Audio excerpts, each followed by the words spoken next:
Good afternoon. How's everybody doing today? I hope that everybody is having a great day. And if you're not having a great day, hopefully we can change it. Um, I am here today to talk a little bit about being involved in terms of recruitment and intake for student organizations. And you'll give me just a moment. I will pull up my PowerPoint so I can share that along with everybody.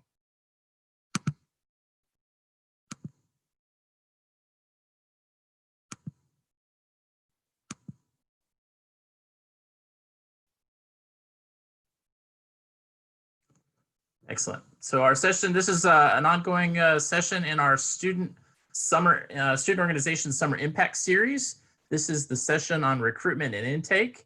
And I want to welcome all of you today and really thank you for taking some time out of your day to learn a little bit more about student organizations and ideas on terms of how to recruit. So in terms of, I'd like to just kind of go around. I'd like to know who's in the room. And if you will introduce yourself and your organization, and then if you will also share what's one thing you want to take away from this session. I want to make sure that we have covered everything that you want so that we can ensure that you're getting something out of the hour that you're spending today. So I'm going to start. Everybody should be unmuted, but I'm going to start with Emmanuel. If you would start us off and introduce yourself, your organization, and one thing you want to take away.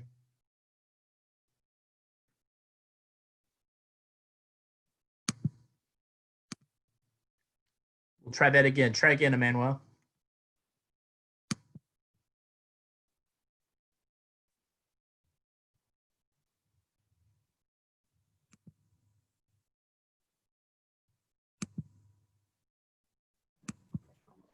Okay, can you hear me now? We can, thank you. Okay, cool.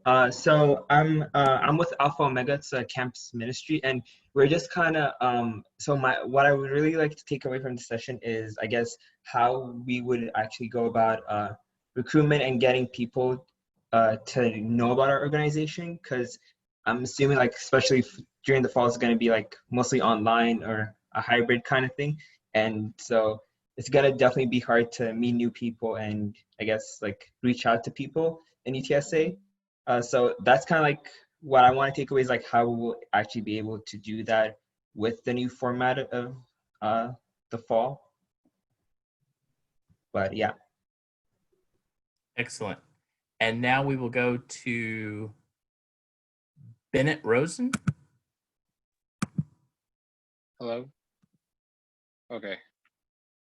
Similar to what he said, this whole transition of going into online, I feel is going to be a little difficult reaching out to people, especially since the organization I'm in is Hillel.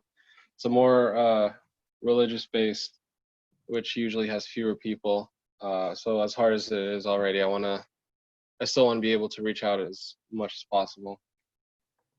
Great. Thank you, Bennett. And we should be able to go to Joseph. Can you hear me? Yep. All right. I'm part of the Chinese Language and Culture Club. And what I want to take away from this is how to basically get a steady growth of people that come to our club, especially in times like this. And I think that's the main reason. Awesome. Thank you so much. And then Sarah Viles. Yes, hi. Can you hear me okay? We can. Okay. I represent the Social Work Council, and we are located on downtown campus. I think, like the previous three students, recruitment under the COVID conditions is on my mind, as well as what I think is happening right here, which is some visibility within each other so we can support and share best practices, how we are surviving, growing our clubs during a trying time like this. Excellent. Thank you. And Sarah, I want to acknowledge you as well. I understand you've been to all of our impact sessions. And so I do want to acknowledge and recognize you for that and really appreciate you taking the time to attend all of them. So thank you so much. Thank you. Keep it up. This is exactly what I'm trying to do. Just get myself educated so I can spread the word amongst the students that I'm with in the fall. It's great. Thank you. And Jarvis Clark is on. Jarvis is from Student Activities. Jarvis, do you want to introduce yourself?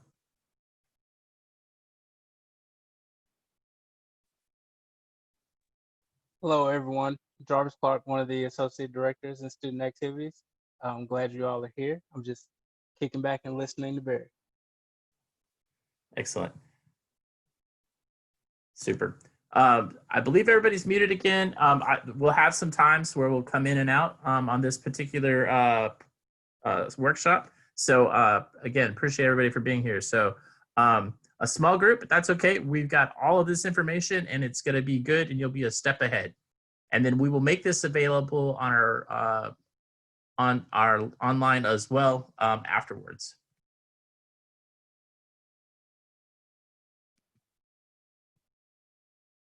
So the goals of this session are really to understand the membership process.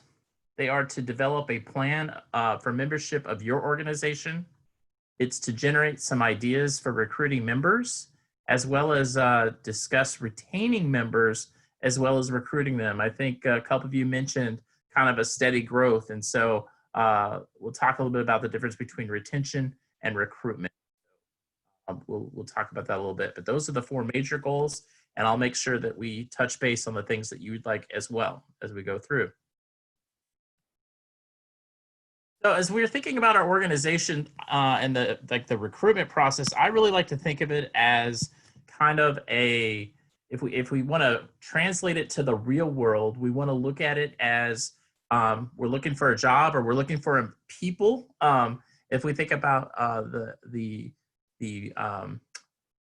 enterprise of career services, you have something that offers, in the work world, a job. In our case, it'll be a student organization. And then we want to think about also who we might want to be bringing to the talent pool that we want to bring to our organization. And so thinking about that in terms of a career element is that oftentimes we don't think about it as we think about, oh, we have to recruit new members to our organization. But if we think about it in terms of how that applies to the real world, if we think about it from a career perspective, each organization is its own entity. And the enterprise then of bringing people to the organization and then keeping them engaged and happy is certainly very similar to what one would do in the work world. So I always like to think about who you're looking for at first as you kind of work on this process. So as you think about who you're looking for, the first question you want to ask ask yourself and ask your organization is, what are the needs of our organization? So if your organization is service oriented, you want people who are interested in service projects, people who are willing to give of themselves. If you are a social organization, you probably don't want to, and it's about interacting, then that process might be a little bit different, and the needs of the organization will be different than maybe the needs of a reading club, which might be just something a little bit different. So each organization has to answer for itself, what are their needs? And then looking at the current membership, as you look at your current membership, thinking to yourself, does the current membership meet your needs? And many cases, as we think about the sustainability of an organization, we want to think about it in terms of, if our organization is all seniors, our organization is not going to sustain itself. At a certain point, everybody will graduate. So as we think about our membership needs, it might even be how many new students, how many sophomore, juniors, how many seniors do we have, so that membership stays steady and ongoing. I think, Bennett, you talked about having some steady growth. And that's how you do that, is you look at who makes up your current membership. And that's not something that we always do with our organization. Many times we'll think about, there's 2 or 3 people in the group that are the officers, or maybe it's 5 people in the group that are officers. And then we think about, oh, this person's a great person, or that person's a great person. But sometimes we have to think about, what does each person bring to the table? So if your organization is currently not meeting those needs, so for example, if you have everybody in your group as a senior, who specifically then could help your organization with your needs? Well, you might need some sophomores, you might need some juniors, you might need a freshman, you might need a lot of freshmen. But the idea is then who specifically, because that will help you look at it, at where you want to go. A couple of you mentioned that you're religious-based organizations. And so as you think about that in terms of, again, who specifically is going to help with that, you want to find people that align with your organization's values. And then think about where you might find those individuals. Do you find individuals, particularly, and everybody mentioned in terms of where we're at with social distancing and COVID and online learning and all of those elements, where do you find people? And so that's also going to be an important question to ask, is how do we continue to find those individuals?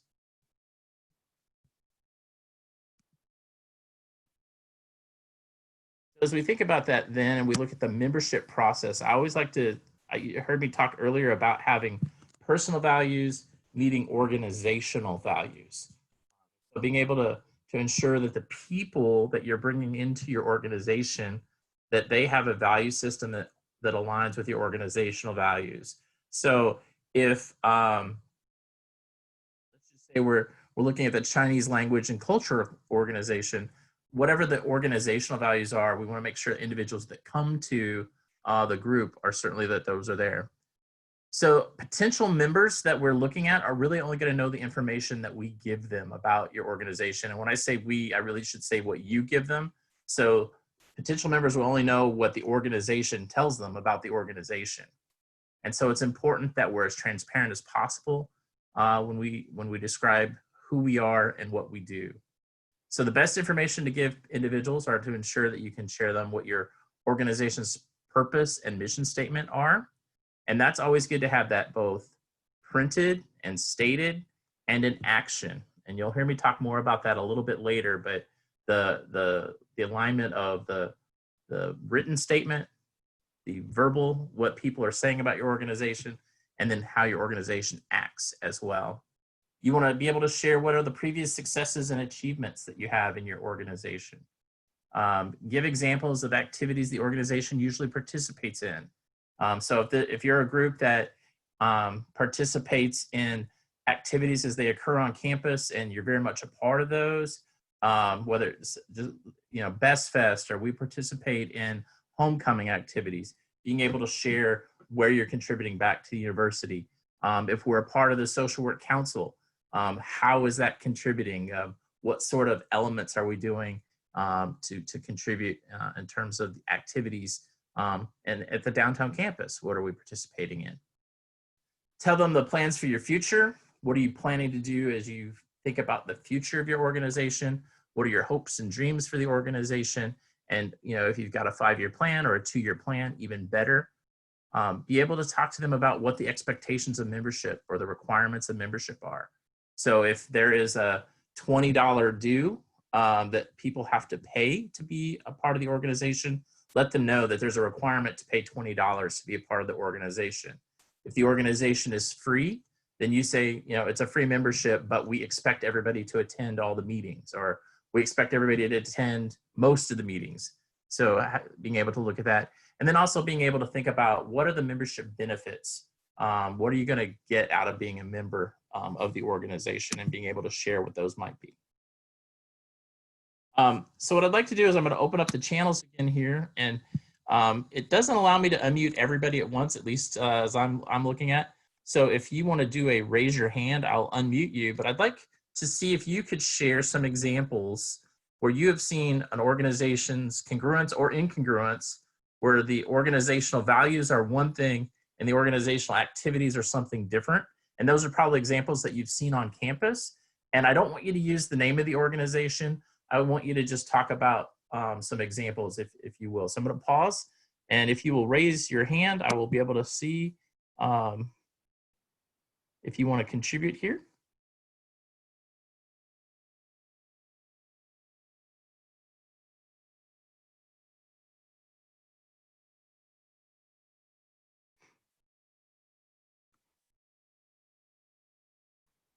And I'm not seeing any volunteers, so I'm going to ask somebody.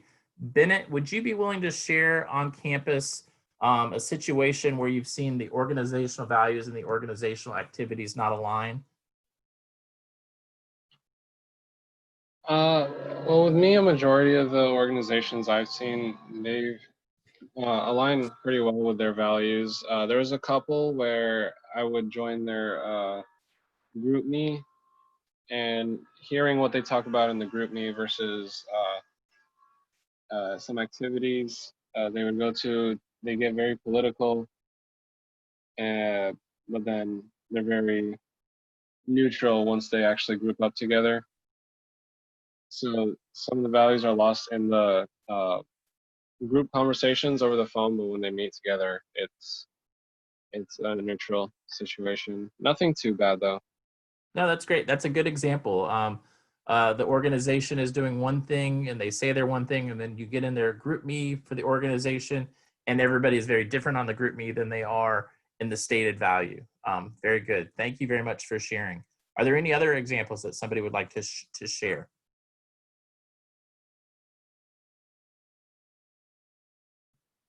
Okay, well, I actually have a couple lined up here just in case there were no volunteers. But one is an organization that they tell everybody that they're a service organization. They say that we're all about service and we do all of these service projects. And then when the person joins the organization, they really are all about social activities and who's partying with whom and that type of thing. And so it shows kind of an incongruence there. A group that talks about being a networking organization. Join our organization because of the networking opportunities you will get. And yet the organization doesn't pull in any guest speakers. They don't talk about pulling any folks from the profession end, maybe if they're a professional organization. So it really is just they're talking amongst themselves. And so the networking really doesn't exist.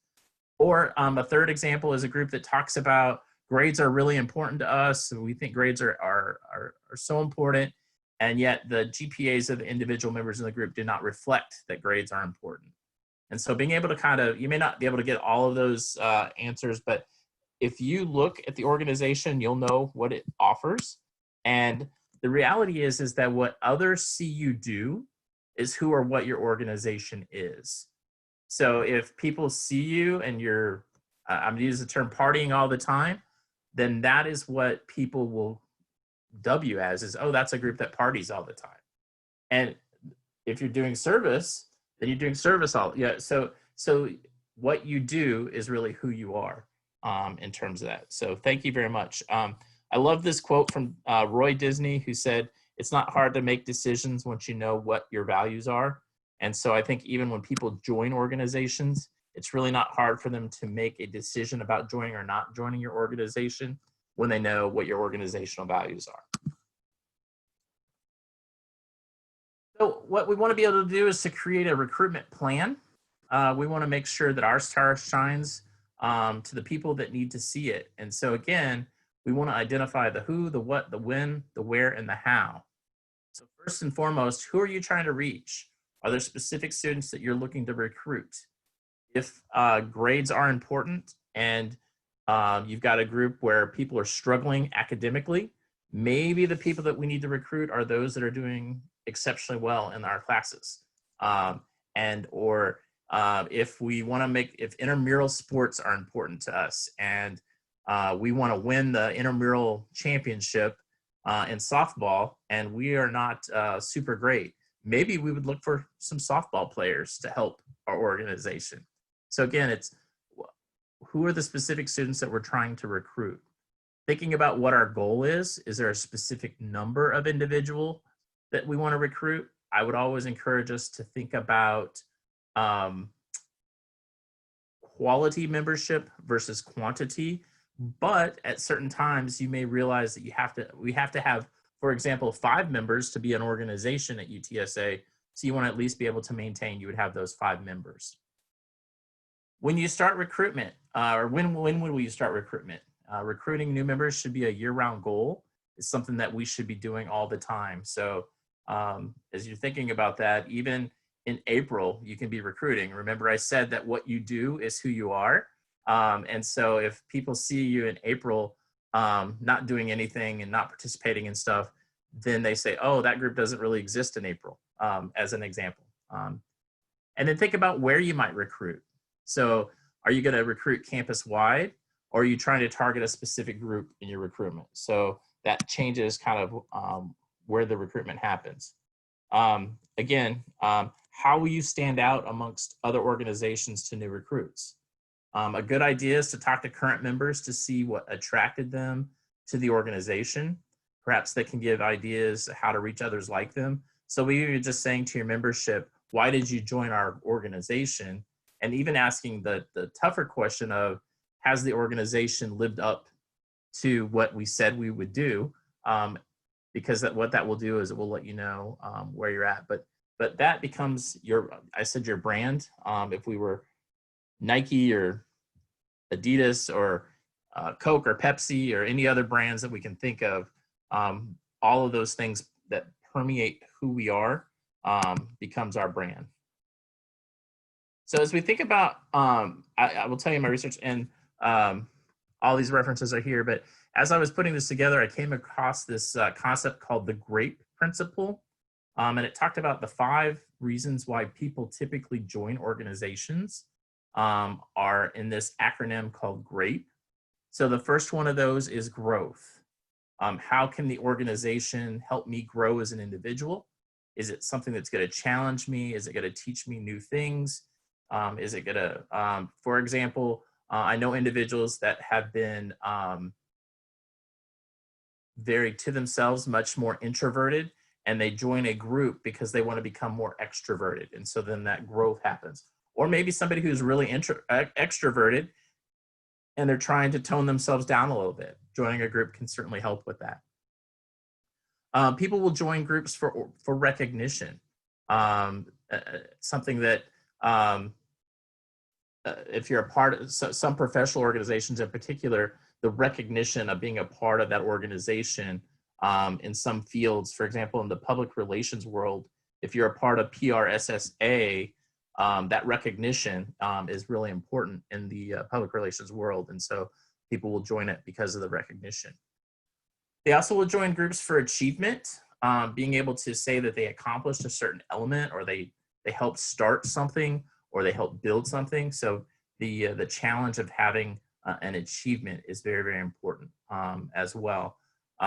Since Bennett is on the workshop here, I know that the students who are part of Hillel, being able to achieve their block party each spring is something that's very important to them. And so they're able to relay that as an achievement each year. Participation. Is this an organization where the 3 officers or the 5 officers do everything? Or is this an organization where everybody gets to be a part of it, and that being able to actually participate in the programs and the activities, all of those things make a difference. And then enjoyment. Is it a fun group? Is it something that I can enjoy doing and have fun while I'm doing it, and just being able to just enjoy my time. So I also thought it was important to share, every year the employers who come to colleges put out they're surveyed, and then the responses are connected together in terms of what employers are looking for as they make hiring decisions. And so as we think about that achievement and that recognition, one of the things that we all want to do when we graduate from college is to get a job. And so as we think about getting a job, what can organizations do? The number one attribute that employers look for is leadership. So if you're in an organization, you have an opportunity to have the ability to to hold leadership positions, to maybe lead the campus in an activity. And so that leadership is important. The ability to work in a team. Again, we can easily trade out the word team for organization. Communication skills, both written, and you'll see verbal is right there as well. And so being in an organization really helps with the verbal and communication and problem solving. As we do Best Fest each year, I'm always amazed at the ability of our student groups to figure out how to sell, hundreds of Oreos with one little fryer. They're doing the fried Oreos, and they're like, we have to figure out how to get these sold. And okay, we're going to create 2 lines, and we're going to have the line to order here and the line to wait over there, and you pay over here. So all of those problem solving skills are also very important. So there's a whole list there of things. But the other thing that along this same line that we want to look at is then the factors that impact a hiring decision. So it's one thing about what they're looking for, but then now they're making a hiring decision, and are they going to hire or not hire? This information is a little bit older, but the new information, I think they do it every 2 years. But they look at your major, okay, but then, oh, this person held a leadership position. Oh, and they were involved in extracurricular activities, whether that be a club, a sport, student government, student organization. GPA then is 3.0 or higher.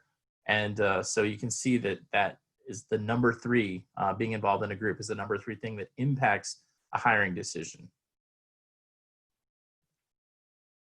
As we think then, I told you we'd talk a little bit about retention and how you keep everybody together. It did not work for One Direction, even though they're all wearing their UTSA jerseys. But to think about retention, that is an ongoing daily process with your members. And so as we think about what we're doing, not just when we typically think about recruitment, we're thinking about how do we get new members? How do we get new members? And sometimes we forget that we have existing members. Some of our organizations are quite large. And so if you've got an organization of 50 and you're putting all of your efforts on bringing in 10 new people, you're ignoring 50 people in the organization that already exist. And so sometimes people will leave groups because they're not retained. So the important thing is that we always want to make sure that we're doing our best to make the right decisions for our organization. An idea in that is to hold an orientation-like first meeting. So even as we're in the COVID realm, to be able to pull your group together in a Zoom meeting or if it's WebEx, whatever your platform might be, but to have an informational meeting very early in the semester or late in the summer before the year starts, so that members have a better idea of what the organization does or what they're going to be doing. So as we talk about, we're going to be online and what does that look like? It also then is a good time to say, what do people have as suggestions? We have great human capital when we start thinking about groups of people. And so how do we crowdsource that information? So by doing that, you're going to keep the individuals more likely to be engaged. They're going to be more helpful in helping the group hit the collective goals.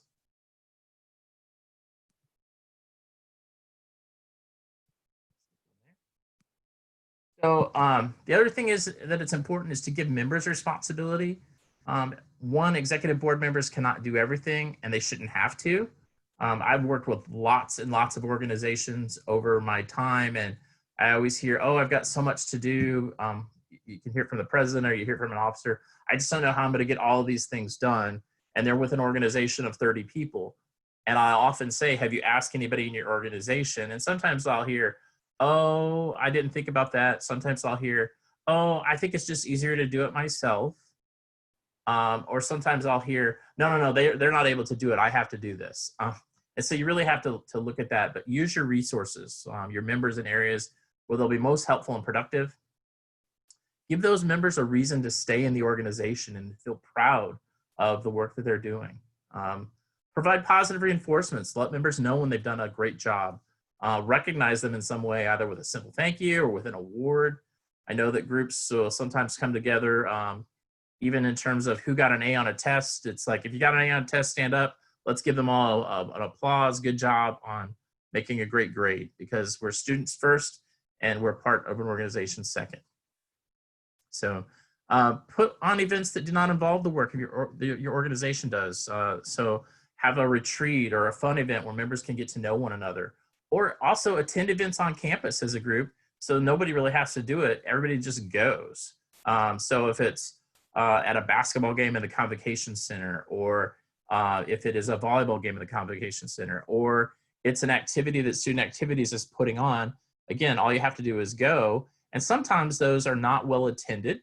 And so when you go, it might be just an activity that's for your organization. It can be a lot of fun. So something to think about. I wanted to share a couple of recruitment ideas as we think about our recruitment structure. Obviously, involvement fairs are an important way to get involved. We are looking at some ways to do that virtually this fall. I wish I had a 100% this is what we were going to do, but we're still looking at a couple of options and trying to make some final decisions on that. But there will be some form of an involvement fair. So that's one way to do that. The other thing you might have seen is in student activities, we asked for organizations to send us a little bit of information about their organization, and we're trying to feature student organization leaders and student organizations kind of each week as we move forward. So another great idea is to have a bring a friend activity. So always set it up so that if it's somebody from a class, it's a way, again, the idea is to bring somebody else to the group. So if you're having, they may not enjoy a meeting and the meetings may not be open to everybody, but if your organization is having an activity, have everybody bring a friend so that they can kind of see this is the type of things that we do as an organization. A great way to let people know how the organization impacts them after school or after college is to display a business card or testimonial from a former member. So on your website or on your Roddy Link page, if you've got a little segment from our alumni and be able to share alumni that were a part of your organization and what the organization meant to them now while they're out working, or they're the vice president of a company and they have the ability to talk about their participation in the Chinese language club when they were at UTSA. So just some ways to sort of do that. I always like to remind people to have 3 points of contact when they meet somebody, call, text, or email. So particularly if somebody attends an activity or an event, you want to make sure that you're able to use that person's name. So I think today I've used a couple of your names, but I'll share. I know I used Bennett before. I'll use Bennett again. I want to thank him for participating earlier in our session. And at this point now, Bennett has heard his name in this session 3 times. And when we end this session, I'll still think about Bennett and I'll remember Sarah. And Sarah's been to a couple of these. And so we were able to acknowledge that Sarah's been to so many of these sessions. So appreciate very much doing that, but being able to do that. The 3 points of contact are very important.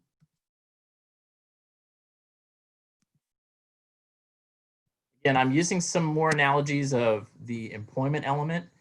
And if we think about, it says employee trifecta, but if we think about our organization, the ideal organizational member is happy and motivated and engaged. If we think about that in the work world, an ideal employee is one that's happy and motivated and engaged. So some other ideas are to announce upcoming events in your classes.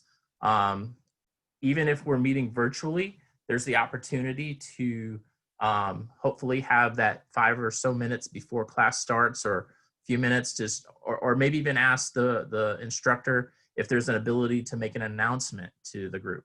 So you can kind of do that. Ask members, ask your current members for names of friends and classmates who could benefit from membership. And then send those individuals a personal invitation to attend the next event and follow up with a phone call. So again, it's one of those elements of, I'm going to use Alpha Omega is going to be doing an activity on campus virtually. Let's just use it virtually. And they get the names of 3 people from their members that they want to make sure that are a part of that forum. And so to be able to send a note to those individuals to say, please join us during this time. Make sure that when they're there that they're introduced so that nobody's left hanging, that they feel welcomed. And then afterwards say, we really appreciated your participation in our event, whether that be online or in person. And then it's also good just to follow up with a phone call and to be able to have those conversations. If your organization's really large, or sometimes even if it's smaller, to think of a membership committee that will focus just on new ways to bring new members in. Always remember to think with them. So what's in it for me? Because prospective members are asking that themselves. If I participate in this organization, what's in it for me? And so be able to, again, specifically tell them how membership will benefit them. And then I think it's important to always speak with excitement and pride when describing your organization. Remember that enthusiasm is contagious. We probably all have heard or seen those examples of the individual who's like, oh, well, I'm a part of this club, but all it is a lot of work. And they have me doing stuff all the time. That's one way of looking at it. Or, wow, I have all these opportunities in this organization and I'm so excited to be a part of it because I get all of these opportunities that I wouldn't get otherwise. So as we think about those two individuals, if you heard them talking about the organization, I'll ask rhetorically, just which one would you rather join in an ongoing relationship in terms of the meeting? So as we think about, we had some questions about how do we do this virtually, and I will tell you that everybody is trying to learn that at once. So I wanted to share a few ideas, and then I'm going to open it up to get some of your ideas on this virtual concept as well. Maybe there's something we haven't thought about. But the first is that if you're doing Zoom or any type of meeting, to do kind of a Zoom around the room. I don't want to use the term scavenger hunt, but find something red, find something vinyl, and folks go around their location that they're at and find the item that they bring back to the computer or to the screen to be able to show what that is. Develop a virtual hangout. I know that there are a couple of groups that have set up, I'm going to use Zoom again because it was a Zoom room that they set up, and they've set it up so that it's open and people can just go and hang out if they're having a good day, if they're having a bad day. They also have, they've set it up so it's like a virtual hangout happy hour. So every day between 3 and 4 or Tuesdays at 3, we're going to get in and just do a virtual hangout just to see how everybody's doing and to check in. And then when you do that, it's also important that if somebody is not there and you're expecting them there, to follow up and say, is everything okay? Did something happen? Did your internet go out? Did your connection not work? Make sure that you've reached out to that individual again to just kind of check in and see how things are going. Do study sessions virtually. Be able to either set it up one where somebody's working a problem and sharing screen, or where everybody's got their screen open and everybody's kind of working on it and talking through it through the screen.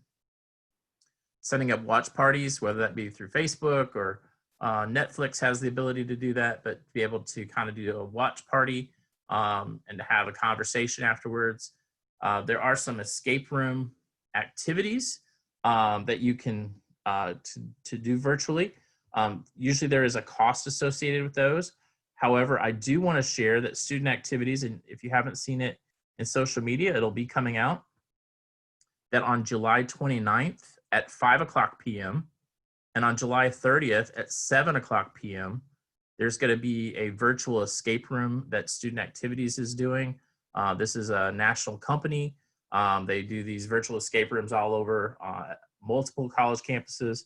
And so we've divided ours based on the size and capability. We've decided to break it into 2 rooms, one on the 29th, one on the 30th, and that'll be posted in Rowdy Link as well as in social media.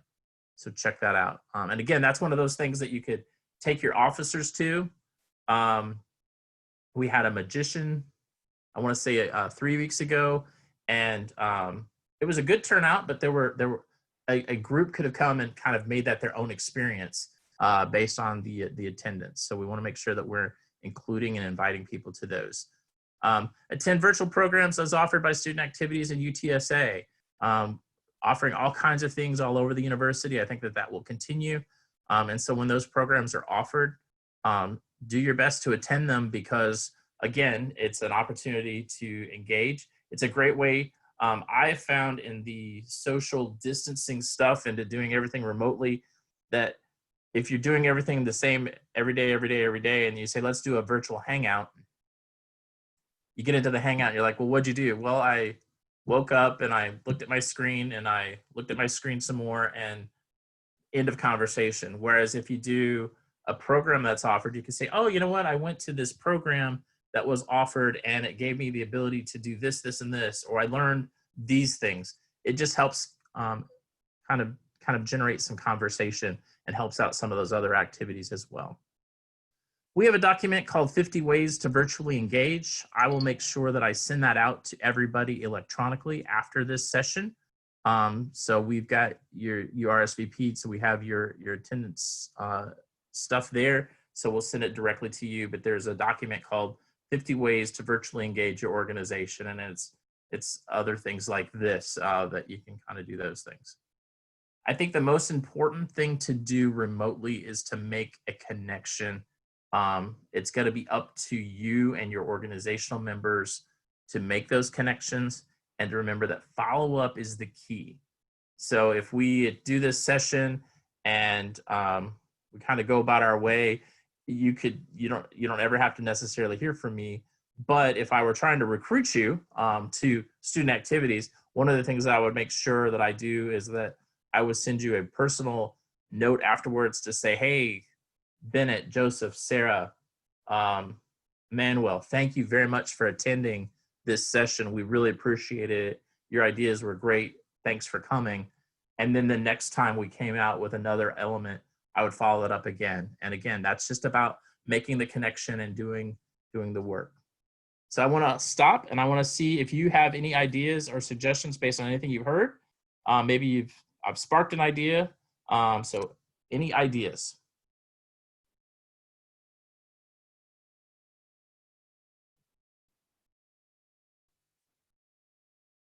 We'll start with Sarah. Yes, thank you. Actually, these are all great ideas. And our group a couple weeks ago did a watch party that we got together on Zoom, watched an event. I think one of the silver linings of COVID is actually different online national speakers and opportunities which are free, things that we found through Eventbrite. And we watched together for an hour, and the second hour, because we were all on Zoom, we did the breakout rooms inside Zoom, and a half a dozen people would get to reflect and have private conversations about what we just watched together. And immediately the people that participated in that event, we had about 25 people that participated, they said, oh, you need to make this a series. We loved this. Please do more of this. That's great. Thank you very much for sharing. Love watch party ideas. I think Joseph has a hand raised. So Joseph? Yes. I have like a couple of ideas. Last year, one of the ideas I had was to make a Discord channel for the club. And through this, we would be able to get into voice calls with one another, maybe play a game if we have very similar games. It worked for a little bit. I don't know if it'll work as well right now because I want to be able to get more people first, since a couple of people have already graduated that already use that Discord. But another idea was to use like online games like Jackbox, because you only need one person to own it and you can have multiple people playing it without being in person. So I think that's a good way of getting interactivity between people. Fantastic. We appreciate that. That's a great idea. Online games using Jackbox, having a Discord channel. I know with Discord, sometimes there are some settings there that some of the public channels are can be a little crazy. But you also could use Twitch as another app, as a gaming app, but also as a format that allows something very similar to Discord. So great. Thank you very much, Joseph, for sharing those. Any other suggestions or ideas?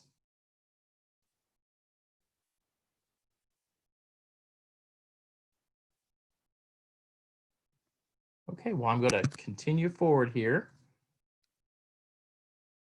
So as we review what the session was today, it was one, to understand the membership process. And I'm going to pause there. And if you will use your raise hand, if you feel like you got some understanding of the membership process in our session today?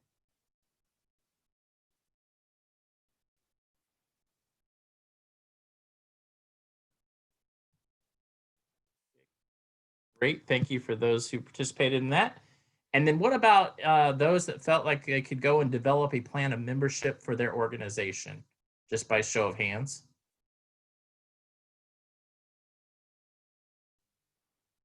Excellent, thank you. And then who felt like they're leaving it with at least one idea for recruiting members that they didn't think about before they attended the session?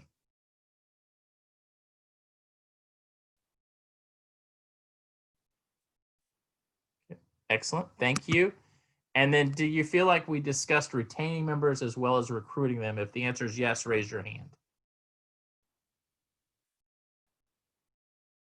Excellent, thank you very much on that. I feel like we met the goals that were there. We talked about some of your goals were to have something about steady growth. I hope we were able to do that. Talked about some of the ongoing ideas of getting our membership to grow, being able to do some of those things in COVID times, as well as being able to share what our organization was doing. So if I missed any, raise your hand and let me know if I missed something that was not covered or that you feel like you didn't get what you wanted to get when you attended today.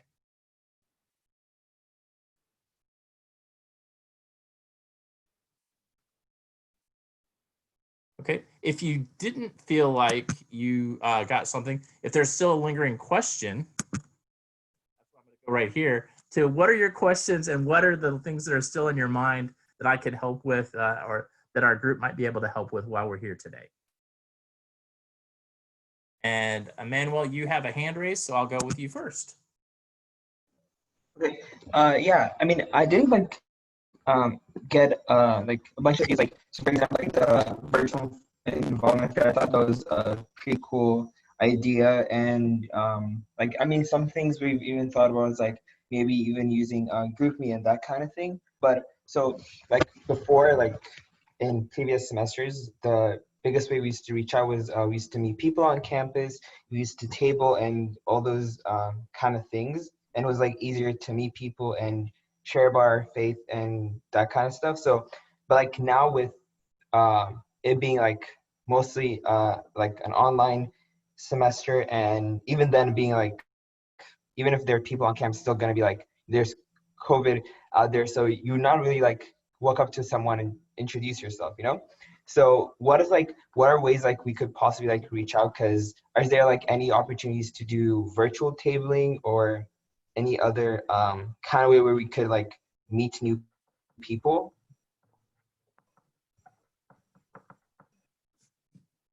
That's a great question. And so the question, in case everybody didn't hear it, was how do we have some virtual tabling? And what I would say is that you want to create, rather than doing a tabling, which is something that we're going to be in the process of doing, we have to think about that in a new way. So maybe having the organization do, we talked about during the session, I talked about maybe doing a virtual happy hour. So we're going to do kind of a virtual hangout at 3 p.m. on Wednesday. And then being able to advertise that where you see people, whether that be online in a class where you would ask a professor, hey, we have an organizational activity. Would I be able to announce that in class? It would be, labs where you might interact with folks. So in terms of that, we really, and that it's going to be harder, I think, this fall than normal, because we have to really think about where will people be, and then based on where people are, how do we have those interactions? And then I would say, at least for the beginning of the school year, how do we have those interactions safely? So currently right now, and some of you may know this and some of you may not, but currently right now in San Antonio, because of where the numbers are, they're recommending everybody kind of stay home unless you have to go out, kind of thing. And so we've heard from a number of students, they just don't feel comfortable being in proximity with other individuals. And so to be able to set things up so that those are events and activities, even if it's a 30-minute session, a coffee break, a You know, we're just gonna, you know, we're gonna have a Thursday rant where every Thursday we're just gonna take a time to be able to say, this is what's bothered me, or this is what's on my mind, or that type of thing. So being able to set those up so that it is done in a virtual setting, more so than just kind of walking to and from classes, which you know, we're going to have not as, if we, what we have, it will be very limited based on the recommendations that have come out. And so how do you do that and maximize, and where do you find people? Where we're going to find people are in our classes. And so then we have to figure out how to get them from sitting at a desk in a classroom or sitting in a living room in front of the TV, or however they're getting their online stuff, and then moving that to kind of a, oh, would you be willing to stop by this thing, and this is what we're about, and feel free to join us. So there's not going to be, but I've written down the idea of a virtual tabling, and we will begin to work on that as well and figure out if we can come up with something in that regard. We are working with, the other thing that you can do is in terms of in RowdyLink, is RowdyLink now has the ability to generate and let you put a video. So if you wanted to do a little video message in your RowdyLink page, we are telling all of the new students to look through RowdyLink as they think about organizations to get a part of. So that's another way in which we can do some of that. And we're, like I said, we're trying really hard to try to generate some things virtually. And RowdyLink is one of the options that we're exploring. But we haven't made a final decision on that at this point. So just to be thinking about that, I appreciate the question very much. I wish I had a really easy answer, but I don't.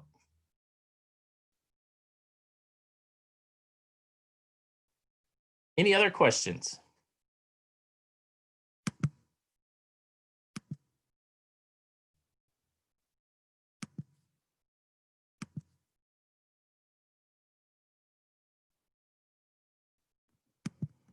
Well, I am seeing none. I will hang back in case you want to ask some not in the session.